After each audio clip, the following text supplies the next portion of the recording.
kecelakaan? Jawabannya, karena dia terluka dan air yang ada hanya parit yang sangat kotor sehingga tidak bisa digunakan untuk wudhu. Yang kedua, apa yang harus dilakukan seorang sebelum memutuskan tayamum? Jawabannya ialah memastikan tidak ada air bersih di sekitar dan kondisi tubuh tidak memungkinkan memakai air. Pertanyaan ketiga, sebutkan dua syarat tayamum yang dipenuhi dalam kasus fikri. Jawabannya yang pertama, tidak ada air yang suci dan membersihkan dan air dapat membahayakan karena sedang terluka. Ya benar apa yang telah disampaikan oleh anak di sini. Mari kita berikan aplaus untuk kelompok satu. Pertanyaan Rizky silakan dulu. Lanjut, mari kita silakan kepada kelompok dua untuk menampilkan hasil diskusinya. Ayo kelompok dua silakan.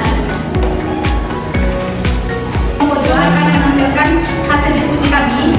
Di mana pertanyaannya yang pertama, mengapa Fikri memilih tayamum dan tidak berwudu setelah kecelakaan? Karena ia terluka dan air yang ada hanya air parit yang sangat kotor sehingga tidak bisa digunakan untuk wudhu. Nah, mari kita berikan aplaus untuk kelompok dua. Aplaus.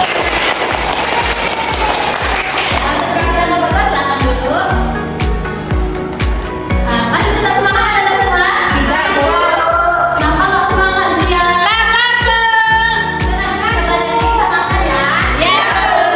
Jadi untuk membangkitkan semangat kita, mari kita melakukan tes diri.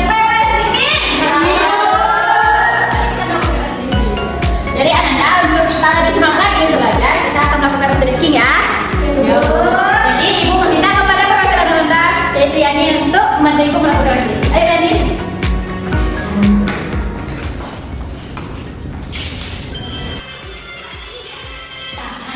Tangan kiri mempunyai jari, direntangkan di bekonan putar perjalanan.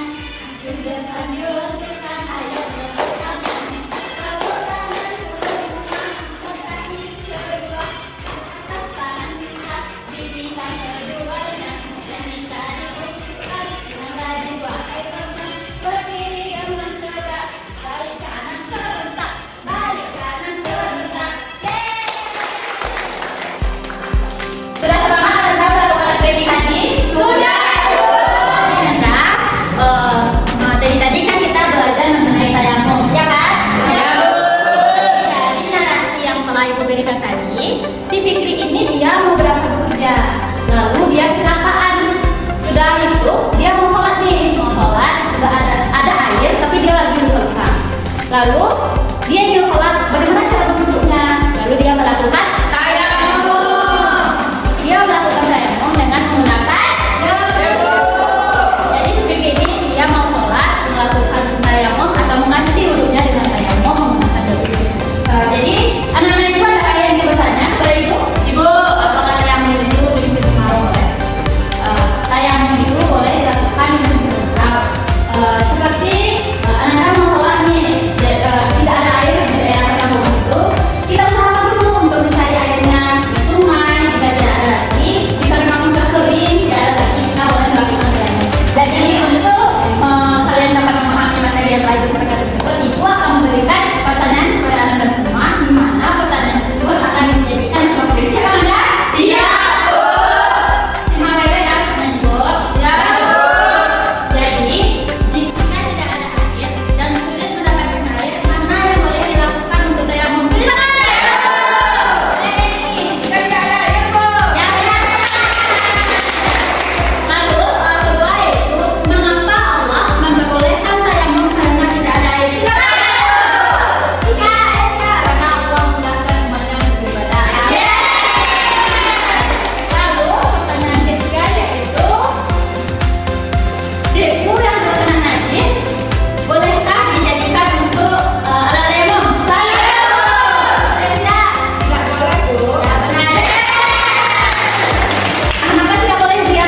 Karena tayamum harus menggunakan air yang suci, Bu. Benar. Dan Anda semua dapat Ibu simpulkan bahwa tayamum itu diberikan Allah untuk mempermudah umatnya melakukan ibadah. Jadi tidak ada alasan lagi jika tidak ada air, kita tidak sholat ya Nanda? Iya. Sekian yang materi yang dapat Ibu sampaikan untuk pagi hari ini. Jika ada kesalahan Ibu mohon maaf. Mari kita tutup pembelajaran kita dengan membacakan hamdalah. Aku pamit ya Nanda. Assalamualaikum warahmatullahi wabarakatuh.